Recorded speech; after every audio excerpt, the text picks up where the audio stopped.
Salut les amis, lundi 22 juillet, deux de mes journées de travail déjà terminées. Déjà terminées, mais je suis plus en transpiration. J'ai bien souffert sous ce beau temps, même s'il y a un peu de nuages. Et donc, qu'est-ce qui s'est passé? Semaine de la loose. J'ai eu pas mal de problèmes. Pas mal de problèmes. Je crois que lundi dernier, j'avais parlé de mon figuier qui était attaqué. Je vais revenir dessus. Là, j'ai ma débroussailleuse, j'ai fait un petit coup de Trafalgar. Mes chaussures, ouais, j'ai abandonné les chaussures, hein.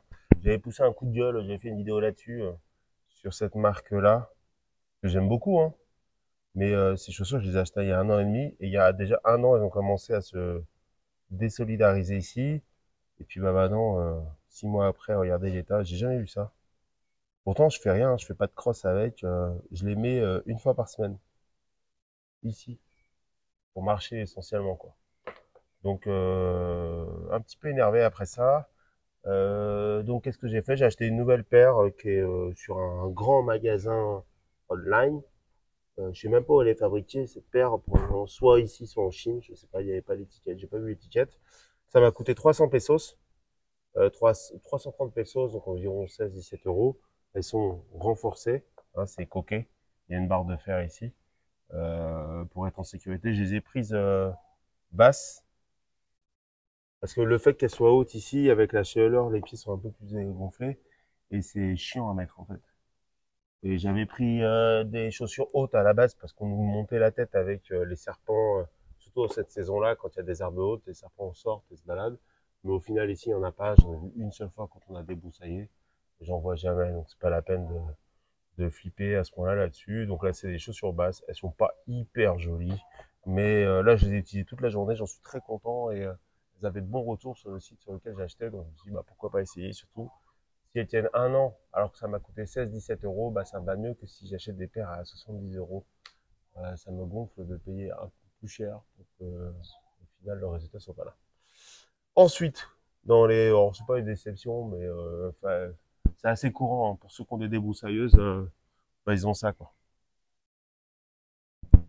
Voilà, ça c'est ce qu'on appelle une tête qui porte le fil qui va fouetter les herbes et les déchiqueter. Là, j'ai une autre tête, heureusement j'en avais deux.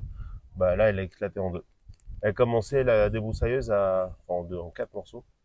Elle commençait à faire un espèce de bruit et des vibrations un peu bizarres. Mais des fois, en fin de service, si j'ai envie de dire, ça m'arrive. Donc, j'étais pas plus inquiet que ça. Et puis, à un moment, on l'a fait. Donc voilà, là, j'étais content parce que c'est pas le couteau. Donc, ça risque rien. Ça fait une petite frayeur. Au pire, vous pouvez dans le tibia, ça vous surprend, mais ça va pas vous faire, ça va pas vous casser le pied, quoi. Et heureusement, j'en avais une deuxième. Donc voilà. Donc, je pense que bientôt, il va falloir que j'en achète une autre. Et voilà. Bon, j'ai pu finir le travail, hein, ça arrive, c'est comme ça. Sinon, dans les mauvaises nouvelles, enfin dans les problèmes, pardon, la semaine dernière, je crois que j'avais parlé de mon figuier. Donc j'étais super content, j'avais les premières figues, là, je l'ai récolté. Pourquoi? Parce que j'ai dû sprayer. Parce que mon figuier était attaqué par des petites bestioles. Je vais vous mettre une petite vidéo maintenant.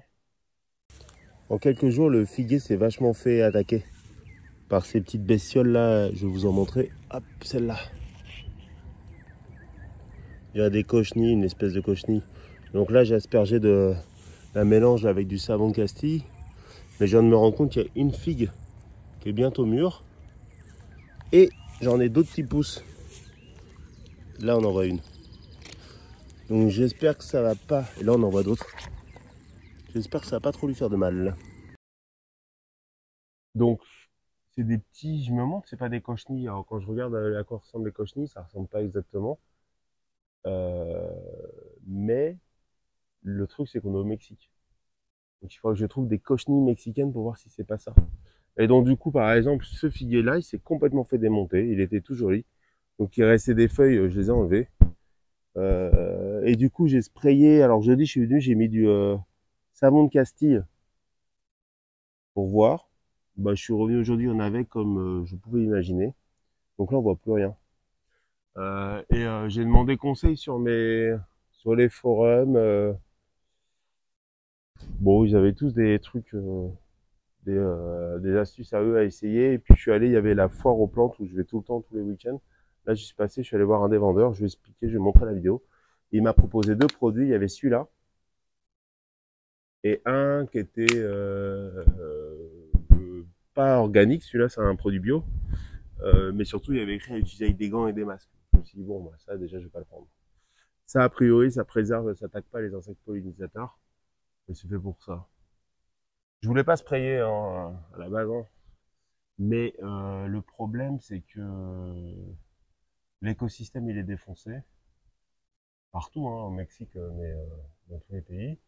À cause de notre activité. Et du coup, en théorie, ces petites bestioles, elles devraient avoir un prédateur qui devrait venir. Mais le problème, c'est est-ce que ce prédateur existe toujours et si oui, il va mettre un certain temps à venir s'installer.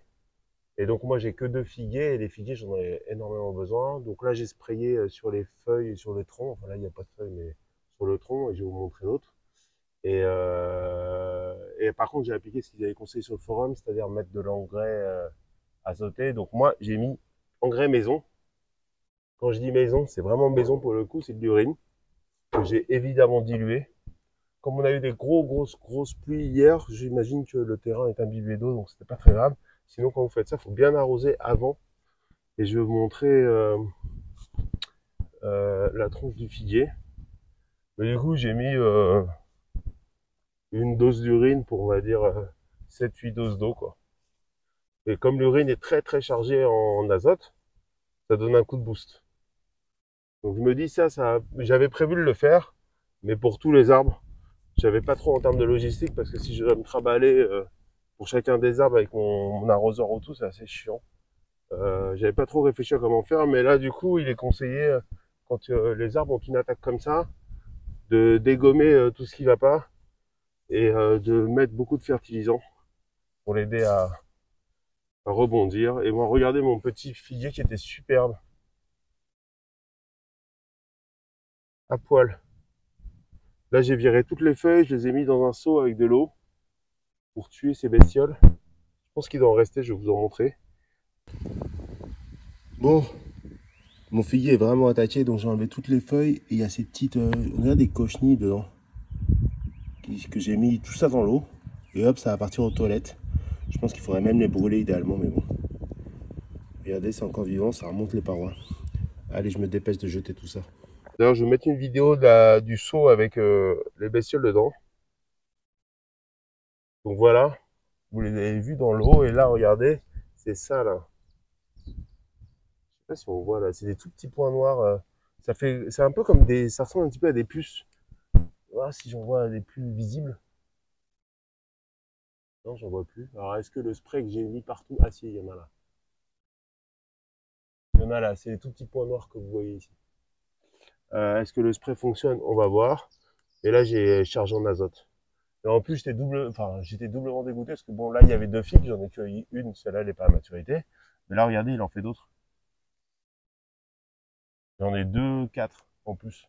Je suis dégoûté. Il me bute mon figuier là. Voilà. Je sais qu'il faut pas toujours s'acharner. Vous avez des terrains qui sont faits pour certaines choses et d'autres qui fonctionnent pas quoi. Mais là voilà, enfin si je peux donner un coup de pouce et laisser le temps aux prédateurs de s'installer, moi je le fais avec grand plaisir. J'ai fait le tour avec mon petit spray de tous les arbres un par un pour vérifier qu'il n'y avait pas cette infectation parce que d'après la personne que j'ai vue, c'est quelque chose qui se propage. Bah non, moi je l'ai vu sur aucun autre type d'arbre, c'est seulement les figuiers qui sont espacés de, je sais pas, il y a au moins 40 mètres. Il y en a un là donc et l'autre qui est près de la voiture, il y a au moins 40 mètres là-bas. Et ça arrivait à se retrouver dedans. Alors que un des principes de la culture, qui est pas intensive, dans ce qu'on voit dans les grosses fermes exploitation commerciale, vous avez les rangées de pommiers, des rangées ou des rangées de poirées ou ce que vous voulez, n'importe quel arbre mais de façon unique. Le problème c'est que votre ravageur, quand il a trouvé, vous avez un ravageur de pommes, quand vous le mettez dans un champ de pommiers, bah, il éclate tout.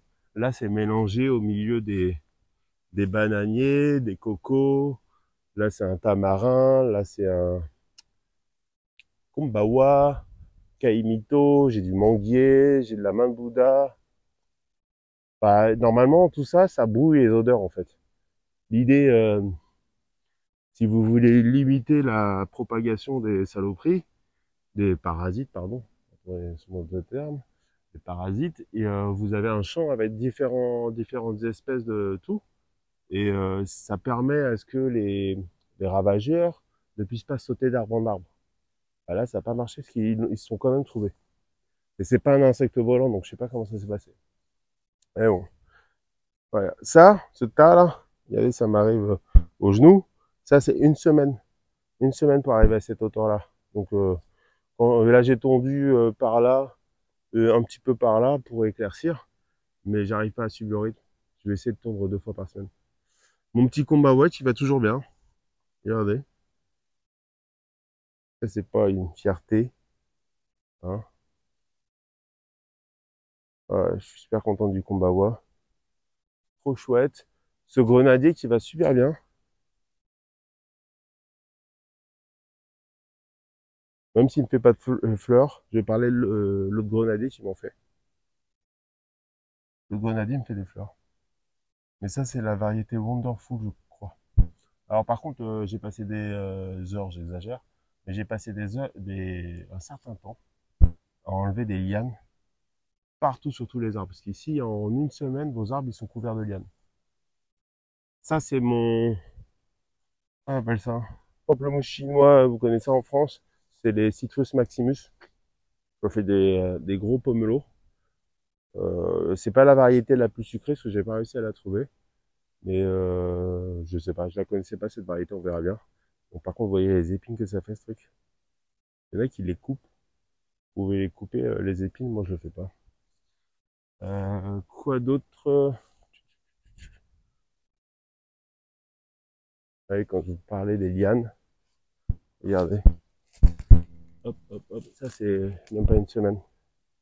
Et des fois ça étrangle votre arbre. Donc ça c'est le kumquat qui avait perdu toutes ses feuilles. Donc je sais pas si c'est normal qu'il perde toutes ses feuilles. Mais il avait perdu toutes ses feuilles et puis bah elles sont toutes revenues. Là j'ai 2 cocotiers qui vont très très bien, contrairement à d'autres endroits. Bah là j'en avais mis un là par là. Bah, il est mort. Je savais même pas qu'un cocotier comme ça pouvait mourir. Mais regardez, il reste que le tronc. Et il m'a l'air sec. Hein. Pourtant il s'est pris de la pluie le, le saligo. Pam. Là c'est un autre grenadier. Vous voyez, il n'y a rien. Hein. Les feuilles elles sont superbes, il n'y a pas de parasites dessus. Donc je sais pas. Ça a l'air d'être un truc spécifique au ce que j'ai chopé au figuier. J'avais pas trouvé. Je sais.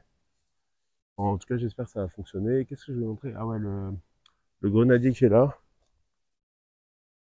Ah oui, bah tiens. C'est là, je l'ai loupé, regardez. Ça monte.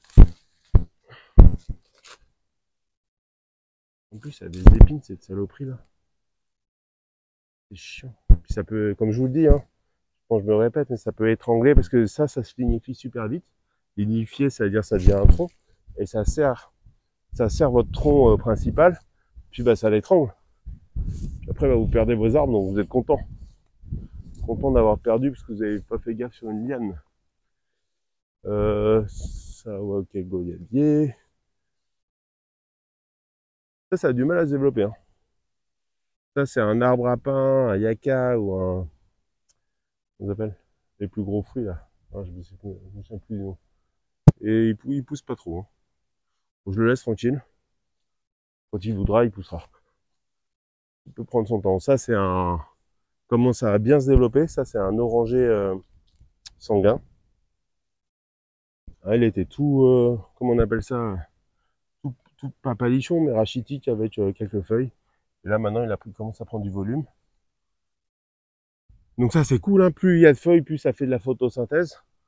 Et plus ça fait de photosynthèse, plus le tronc va grossir. Puisque la photosynthèse capture le carbone qui est dans l'air. Hein, pourquoi les arbres, c'est des fabriques à oxygène? C'est que ça capture le carbone qui est dans l'air, ça relâche l'oxygène. Et le carbone, ça le met dans le tronc. Et regardez, donc là, j'ai récolté ma grenade. Enfin, j'ai récolté, elle était tombée. Et à peine elle est tombée, paf, ça me fait des fleurs, mais de partout. Donc je sais pas si c'est normal. Regardez, une là. Ici, j'ai un bouton floral qui va s'ouvrir. Là, j'en ai des tonnes. Là, j'en ai partout. Là, j'en ai. Je sais pas si c'est normal, mais à peine il a fini de porter ses fruits, j'en ai là. Il refait des fleurs. Pour moi, un grenadier, ça fructifie qu'une seule fois dans l'année, mais là, ça fait 2 fois en fait. Il y a quand même 2 saisons, c'est remontant. Après, la grenade qu'on a récoltée, elle, c'est pas super. C'est une variété locale qui fait des grains un peu jaunes, qui sont beaucoup moins sucrés que les grosses grenades rouges, la variété Wonderful. C'est moins sucré que ça. Après, est-ce qu'en lui donnant du soin, il sera bon? On verra. Mon petit bassin.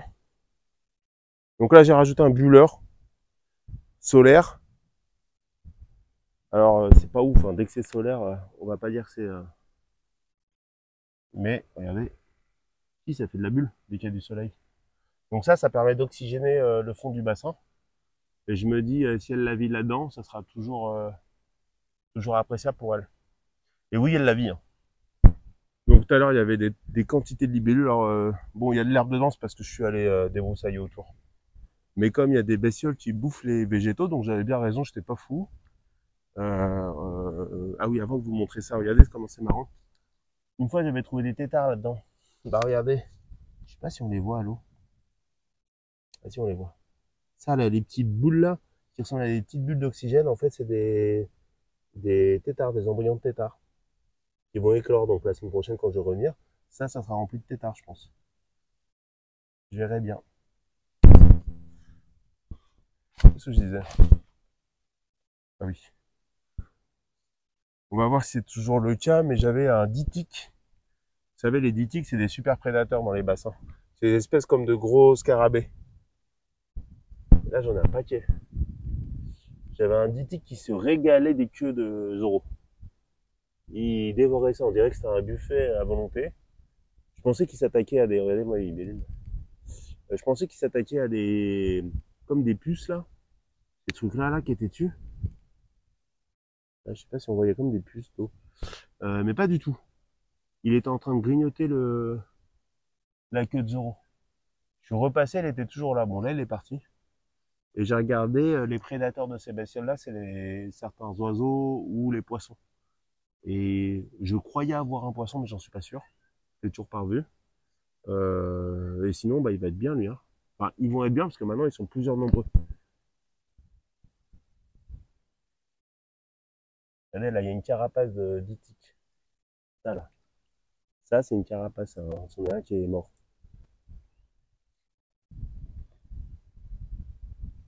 Ça, c'est trop joli.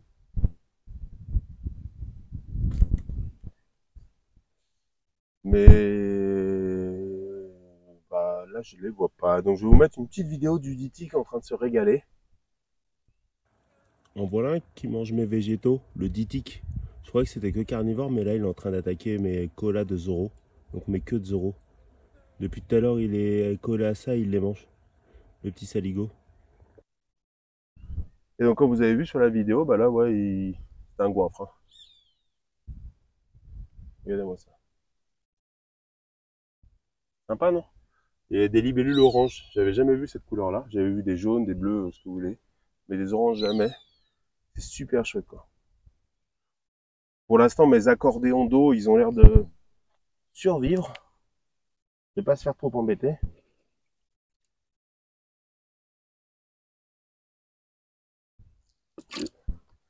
Mais on va voir si ça dure. Parce que je sais pas si les ditiques, une fois qu'ils ont dégommé toutes les collades Zoro, je sais pas s'ils s'attaquent à d'autres végétaux. Peut-être que c'est leur truc préféré. Le pépiniériste à qui j'ai acheté les collades Zoro m'a dit ouais, tu crains rien, comme c'est dur, ça intéresse pas en général les trucs qui vivent dans l'eau. Bah tiens, j'étais sûr que je me les étais fait dégommer. J'en étais sûr. On va voir s'ils survivent. Sinon, ce que je me suis dit que je pourrais faire, c'est que je prendrais le grillage que j'ai utilisé là pour pour sécuriser l'évacuation du trop-plein. Hop, celle-là, là, ce grillage-là, et j'en fais comme une sphère. Ah bah regardez un ditique. Je sais pas si vous l'avez vu à la caméra. Mais ouais, il était là, il prenait. En fait, les ditiques, ça peut pas respirer dans l'eau, ça remonte en surface pour respirer, ça part en plongée pour chasser. Donc je disais, je prends ce grillage-là, j'en fais une sphère et je mets dedans une grosse sphère et je mets dedans des végétaux. Et normalement, les gros ditiques pourront pas passer. Par contre, les petits pourront toujours passer. Hein. Mais j'imagine qu'un petit, c'est moins vorace. Regardez, c'est super chouette, non? Ok, il y a les finitions à faire, mais bon. Et c'est pas... Alors, Mérida, en ce moment, c'est comme la saison des pluies a bien débarré, on a envahi de moustiques et de mouches. Parce que, encore une fois, on pète les écosystèmes, donc faut pas se plaindre derrière. Hein. C'est pas anormal qu'il y ait des espèces qui prédominent. Et du coup, moi qui n'avais pas de moustiques avant, là j'en ai plein. Hein. Quand je vais me mettre là-bas, surtout le matin quand j'arrive pour tondre, je porte en noir. Vous savez, les moustiques, c'est attiré par votre dioxyde de carbone que vous expulsez de votre corps. Pas forcément que de la respiration, mais aussi vous transpirez du dioxyde de carbone. Et c'est aussi attiré par la couleur noire. Quand vous avez un vêtement blanc ou un vêtement noir, le moustique, il va pas réagir de la même façon. Et là, comme je suis en très sombre, pour être bien protégé du soleil, enfin en tout cas le mieux protégé possible, et ben peut-être que je suis mieux protégé du soleil, mais en tout cas les moustiques ils m'adorent. Donc ils vont se poser sur mon pantalon et je fais un génocide. Voilà. Donc voilà. Petite semaine difficile. Mais après c'est ça l'expérience. Hein. À un moment, oui, si vous plantez rien, vous n'aurez pas de problème. Enfin si, mais pas cela. Et quand vous plantez, vous aurez de la casse. Hein. Que vous soyez expérimenté ou pas, vous aurez de la casse et c'est comme ça. Ah oui, puis il y a aussi la bâche. Hein. Là, ça devient une pelouse. Donc là-bas, c'est plus clair, mais parce que j'ai vraiment arraché. Mais là, sous le soleil, j'en avais ras-le-bol. Donc je ferai ça peut-être jeudi. Mais regardez. Hein. Et quand on arrache, les racines, elles étaient bien sous la bâche. Hein. Donc ça a bien traversé la bâche, cette saloperie. Donc ça me gonfle. Que j'étais confiant et c'est la meilleure bâche que j'ai trouvée, mais regardez, là c'est une pelouse. Hein. Donc je suis d'accord qu'on est en climat tropical et que voilà, il y a évidemment, c'est plus facile pour les herbes de pousser. Mais là, c'est une pelouse le truc, hein. C'est pas quelques mauvaises herbes. Si ça avait été comme ça, bon, ok. Mais là, comme ça, bon, c'est comme ça. C'est comme ça fait partie de l'expérience. Je pense que la meilleure solution, c'est en climat sec. Faut que je passe avec la voiture. Ou quand je ferai venir le tracteur pour nettoyer un peu plus loin là-bas. À force qu'il fasse des allers-retours ici, parce que lui, le tracteur, il ne le laisse jamais au milieu de votre terrain. Il le ramène toujours à l'entrée. À force de passer, il le tassera, quoi. Et, ah oui, d'ailleurs, c'est un truc super marrant. J'avais vu, jeudi, quand je suis venu, j'avais vu une petite grenouille. Je crois que je l'avais filmée. Je vous la mettrai en vidéo. Vous voyez ce que j'ai trouvé sur mon chemin? Une petite grenouille. Ça y est, elles envahissent. Petite grenouille. Vraiment, je l'ai vue parce que j'ai arraché une feuille comme ça, enfin une plante. Et elle a pris peur et elle s'est enfuie, quoi. Et c'est adorable. C'est ça, j'imagine, ça vient de mon bassin. Et là, ce grenadier là. Alors, je pense que c'est pas la même variété que l'autre. Regardez, il a l'air tout triste. Lui, pareil, hein, je vais lui mettre un tout petit peu d'engrais azoté. Et je crois que je vais faire une cure pour tous. Je crois que je vais le faire en plusieurs fois. Je vais commencer par cette rangée là. Et puis après, je vais l'attaquer les autres. Ce que je veux juste faire, c'est qu'il ait bien plu pour que la terre soit bien humide. Sinon, faut que je déclenche l'arrosage et que je laisse bien tourner au moins 10 minutes pour pas brûler les racines. Comme vous, en théorie, hein, quand vous allez boire un coca, buvez de l'eau avant, surtout si vous avez super soif. Ça limite un peu les effets négatifs du coca, même si ça remplace pas de l'eau. Donc voilà. Si vous avez la foi, comme moi, allumez une petite bougie pour mon petit figuier. Et les figuiers, je sais pas, je suis fan. Et je vais pas, comment dire, me résigner à pas en faire pousser. C'est un arbre fantastique, qui sont très très bons et qui fait travailler une flore très particulière, notamment au niveau des guêpes. Donc j'ai vraiment envie de l'avoir celui-là et j'en avais plus que deux. Un peu dégoûté. Mais c'est comme ça et ça fait partie de l'expérience. Voilà pour le petit point de situation. Regardez comment c'est vert. Ouais, quand c'est nuageux en même temps, donc je pense qu'on va se prendre une belle pluie tout à l'heure. Et puis voilà. Merci d'avoir regardé cette vidéo jusqu'au bout. N'hésitez pas à mettre un petit like ou un commentaire si vous avez des questions ou des infos à partager avec moi. Ça fera très, beaucoup plaisir à la personne. À bientôt les amis. Ciao, ciao.